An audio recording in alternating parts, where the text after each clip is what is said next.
Bana Congo, bino batu boza na besoin ya kotonga bandaku na bino.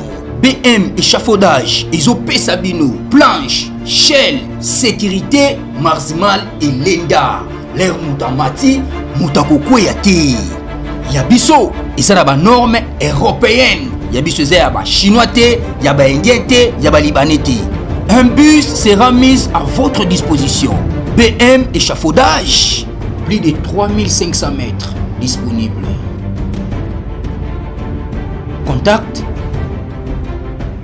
Maman Nangaye, du nouveau à Kinshasa, place Yassur, les amoko na immeuble Emma, des arabes normes, standard, international, et Goyamba, Batunyoso, en famille, en couple, salon VIP.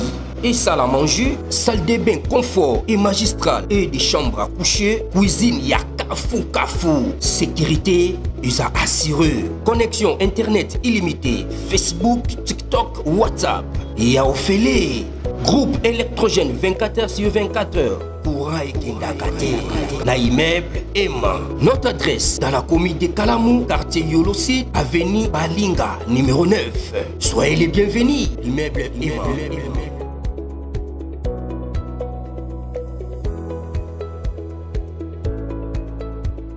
Tshisekedi face à une ligne rouge. Va-t-il libérer Mwangachuchu pour Kagame et le M23 AFC? Au moment où le pays espère un tournant décisif vers la paix, une question brûlante s'impose. Félix Tshisekedi va-t-il céder et libérer l'ex-sénateur Mwangachuchu au risque de franchir une ligne rouge irréversible pour l'État congolais? Cette vidéo démontre, faits à l'appui, pourquoi une telle décision serait une erreur politique, stratégique et morale qui reviendrait hanter la présidence et affaiblir durablement l'autorité de l'État.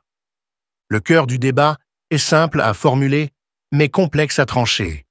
Des revendications posées par le M23/AFC incluent la libération de prisonniers, parmi lesquels figure, de manière insistante, l'ex-sénateur Mwangachuchu. L'argumentaire de ceux qui plaident pour une détente en échange d'un hypothétique apaisement est séduisant en surface. Faire un geste pour accélérer un accord, éviter l'enlisement, montrer une bonne foi constructive vis-à-vis de partenaires puissants qui poussent à un compromis. Mais le vernis craque si l'on regarde de près les conséquences institutionnelles, sécuritaires et politiques d'une telle concession. Céder sur Mwangachuchu créerait un précédent déstabilisateur, réduirait la dissuasion, brouillerait la frontière entre justice et marchandage et enverrait aux populations meurtries un message de résignation et d'injustice. Avant d'entrer dans la démonstration, il faut rappeler le contexte national, tel qu'il est vécu dans les veines du pays. À l'Est, le front n'a pas été reconquis, et le temps use la patience publique. L'ennemi a prospéré sur les ambiguïtés, les complicités et les trous dans la cuirasse de l'État. Le pays a vu des localités changer de main. Goma et Bukavu menacés ou secoués. Des vagues de déplacements. Dans ce paysage fracturé, l'armée régulière a connu des moments de défaillance, des replis désordonnés, des querelles internes, des erreurs coûteuses, pendant que la population assistait, incrédule, à la montée en puissance de groupes d'autodéfense, les Wazalendo, dont la bravoure contraste douloureusement avec les lacunes organisationnelles de certains segments des forces régulières. La communication officielle, parfois prompte à démentir ce que le terrain finit par confirmer, a accru la défiance. Et lorsque les rumeurs se sont emparées d'épisodes embarrassants, le chef d'état-major, Jules Banza, accusé d'avoir passé la nuit de l'autre côté de la frontière, l'exaspération contre des nominations contestées comme celle de Gassita, l'absence d'offensive visible, le sentiment de vide stratégique a enflé. Le message populaire, brut et clair. On attend des résultats, pas des communiqués. Dans ce climat, toute décision qui toucherait à un cas emblématique comme Mwangachuchu ne peut pas être traitée comme un simple geste humanitaire dans une négociation. Elle s'inscrit dans un théâtre national où la crédibilité de l'État se joue à découvert. Voici pourquoi la libération de Mwangachuchu serait une faute à plusieurs dimensions. D'abord, l'État de droit ne peut pas se négocier par paquet au gré des rapports de force du moment. Si un individu a été interpellé pour des faits graves, détention d'armes, activités incompatibles avec ses responsabilités publiques, atteinte potentielle à la sécurité nationale, sa situation relève de la justice, pas de la diplomatie de bazar. Accepter qu'un groupe armé, fût-il rebaptisé et adossé à des parrains extérieurs, dicte l'agenda des libérations, reviendrait à consacrer une hiérarchie perverse. Ceux qui menacent la République obtiennent, en ultime instance, un droit de veto sur la sanction des délits. C'est précisément le mécanisme qui a transformé, ailleurs, des mesures de confiance en spirale d'impunité. Une fois la porte ouverte, chaque table de négociation deviendra un guichet d'amnistie ciblé, avec la violence comme levier de négociation. Ensuite, l'impact symbolique serait dévastateur pour les victimes et pour le moral national. Le pays a enterré ses illusions à répétition. Il ne peut pas enterrer en plus son exigence de justice. Lorsque des populations déplacées, des familles endeuillées et des communautés meurtries observent que des figures perçues, à tort ou à raison, comme impliquées dans la déstabilisation, sortent libres par la grande porte, elles n'y voient pas un signe d'apaisement, mais un rappel brutal que la souffrance des anonymes pèse peu dans la balance des puissants. Les Wazalendo, qui ont pris les armes par patriotisme pour combler les manques, y verraient la confirmation d'un double standard. Leurs sacrifices servent de monnaie pour racheter l'immunité des élites. La confiance dans l'État, déjà fragile, s'effriterait davantage. Troisièmement, l'argument de l'efficacité tactique est illusoire. On promet souvent que libérer une personnalité clé ouvre des portes, calme des faucons, lubrifie la machine des pourparlers. L'expérience régionale montre l'inverse. Le capital de pression s'évapore au moment où la concession est octroyée et les exigences suivantes rappliquent aussitôt plus ambitieuses. En d'autres termes, céder sur Mwangachuchu ne mettra pas fin au chantage, il l'institutionnalisera. Dans une négociation asymétrique où l'ennemi teste la résilience de l'État, il faut conserver des leviers. Abandonner sans contrepartie vérifiable un atout de cette importance, c'est se priver d'un instrument de calibrage sur la suite des discussions, voire se condamner à des séquences successives d'exigences non négociables. Quatrièmement, le signal envoyé à l'appareil sécuritaire serait catastrophique. Aux officiers et soldats qui doutent, on dirait en substance « Tenez bon sur le terrain. Nous, au centre, nous démobilisons nos propres dossiers sensibles par convenance. » Dans un moment où l'autorité de commandement souffre, où le chef d'état-major peine à convaincre par l'exemple et par les résultats, où les réorganisations tardent, offrir un passe-droit spectaculaire à une personnalité litigieuse, parce que réclamée par l'adversaire, acterait l'antithèse d'une chaîne de commandement crédible. Comment exiger demain le respect strict d'ordres impopulaires si, dans le même temps, la présidence invalide la grammaire élémentaire de la responsabilité pénale? Cinquièmement, la dimension régionale ne peut pas être sous-estimée. L'Est du Congo n'est pas un théâtre fermé. Chaque geste est interprété à Kampala, Kigali et au-delà. Libérer Mwangachuchu serait lu dans les capitales voisines et par les relais du M23/AFC, comme l'aveu d'un rapport de force défavorable. La conséquence ne serait pas la détente, mais la surenchère. Si Kinshasa plie sur un non, pourquoi ne pas demander la réintégration de cadres, l'annulation de poursuites, des quotas dans l'armée, des zones d'influence administrée de facto. L'histoire des conflits prolongés est claire. On n'éteint pas un feu en soufflant sur ses braises pour faire plaisir aux incendiaires. Il faut ici poser une ligne de principe. La justice n'est pas un instrument sacrificiel dans une négociation politico-militaire. C'est le socle qui empêche la politique elle-même de se transformer en champ de prédation. Mwanga Chuchu, au-delà de la personne, incarne une catégorie de dossiers où se croisent pouvoir, argent, influence locale, réseau transfrontalier, sécurité. Renoncer à faire juger pleinement une telle affaire, c'est proclamer la faillite de l'État dans sa capacité à démêler les fils qui étranglent sa souveraineté. Car ce qui se joue n'est pas la sévérité pour la sévérité, c'est la reconstitution, pièce par pièce, du contrat social congolais. L'impunité des puissants, c'est l'impuissance des institutions. On objectera qu'il existe des logiques de paix qui exigent des gestes. C'est vrai. Mais il y a geste et geste. Une stratégie intelligente consiste à établir une typologie des détenus et des dossiers. À une extrémité, des profils de basse intensité, des enrôlés sous contrainte, des personnes sans responsabilité hiérarchique, susceptibles d'intégration ou de réinsertion sous condition, avec mécanisme de suivi.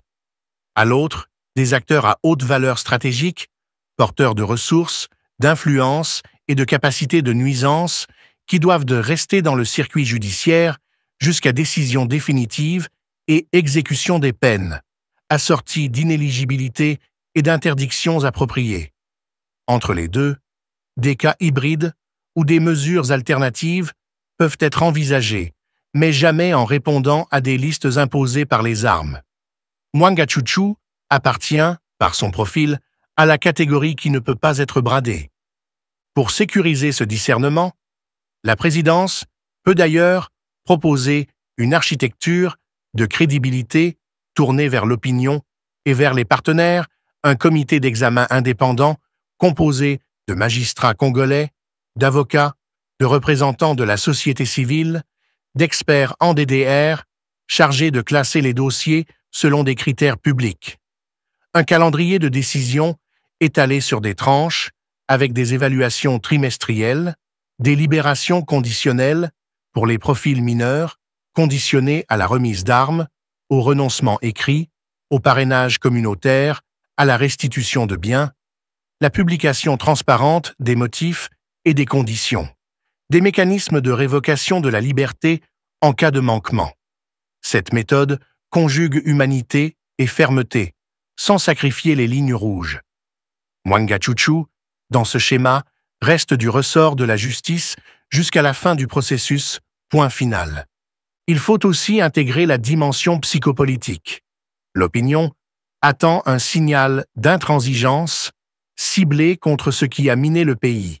Réseau d'enrichissement illicite, complicité politique, armes dissimulées, connivence locale avec des forces hostiles. Si la présidence choisit de tenir bon, elle réactive un réflexe de respect. Le droit n'est pas à vendre. Inversement, une capitulation nourrirait le récit cynique selon lequel tout s'achète, tout se troque. Elle amplifierait le décrochage entre Kinshasa et les provinces martyres. Les communiqués du porte-parole militaire, qui s'attardent à pourfendre des influenceurs et à dédouaner des choix contestés, n'y changeront rien. Seul un acte clair, refuser la libération de Mwanga Chuchu, peut rebattre les cartes de la confiance. Ce choix d'inflexibilité ciblée doit s'articuler à une refondation opérationnelle. Le dossier Mwanga Chuchu ne peut pas masquer l'autre exigence, celle d'une chaîne de commandement qui inspire. Or, 9 mois après sa nomination, le chef d'état-major, Jules Banza, n'a pas offert les résultats attendus. Aucune localité majeure reconquise, aucune offensive lisible, une communication défensive et des épisodes qui laissent dubitatifs quant au style de commandement. La population a la mémoire des replis, des traversées précipitées, des dénégations qui jurent avec les faits. On ne tient pas une maison avec des communiqués, on la tient par des actes. Il faut donc oser des choix managériaux qui réarment le moral, confier des secteurs sensibles à des officiers reconnus comme entraîneurs d'hommes, impulser une doctrine de conquête graduelle, imposer des cycles d'entraînement, réviser la logistique de terrain, sanctionner les défaillances, protéger et intégrer intelligemment l'élan Wazalendo sans créer d'armées parallèles. Ce réalignement peut passer par l'élévation ou la réaffectation d'officiers dont le terrain loue la capacité à galvaniser. Des noms circulent dans les rangs, portés par les soldats eux-mêmes. L'important n'est pas la starification des uns contre les autres, mais la mise en place d'un leadership crédible, exemplaire, capable de dormir là où il combat, de parler rare mais juste, de surprendre l'adversaire par l'initiative, de protéger les civils avant tout. Tant que ce signal n'est pas donné, tout geste politique, y compris l'hypothétique libération de détenus, sera lu comme une fuite en avant. Revenons au calcul stratégique. Les promoteurs d'une libération de Mwangachuchu arguent qu'elle débloquerait d'autres dossiers. Il faut renverser la perspective.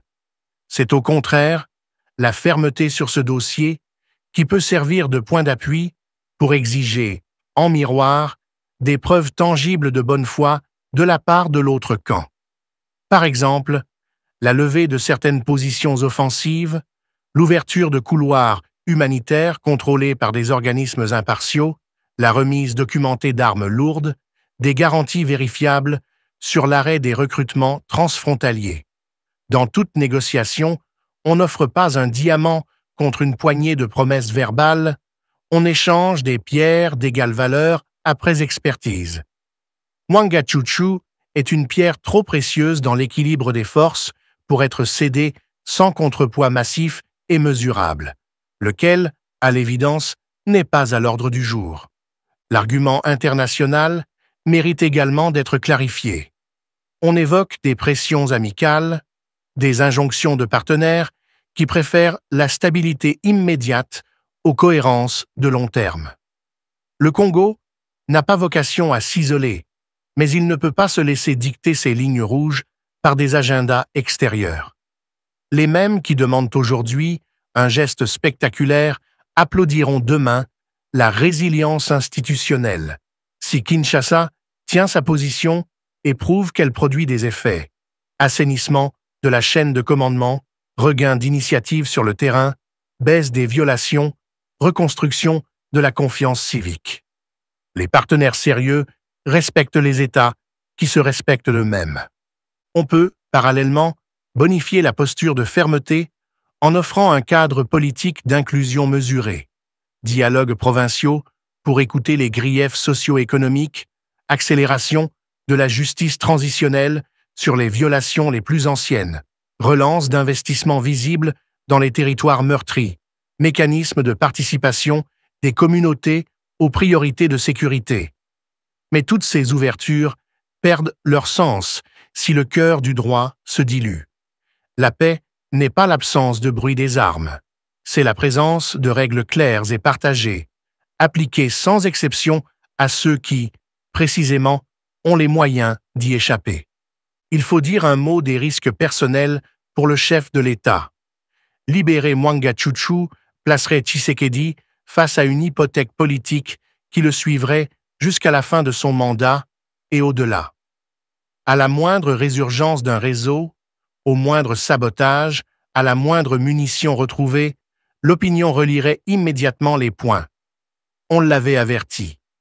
Les adversaires politiques transformeraient la libération en totem de faiblesse, les partenaires hésitants en argument de non-fiabilité, les alliés sincères en motif de désenchantement.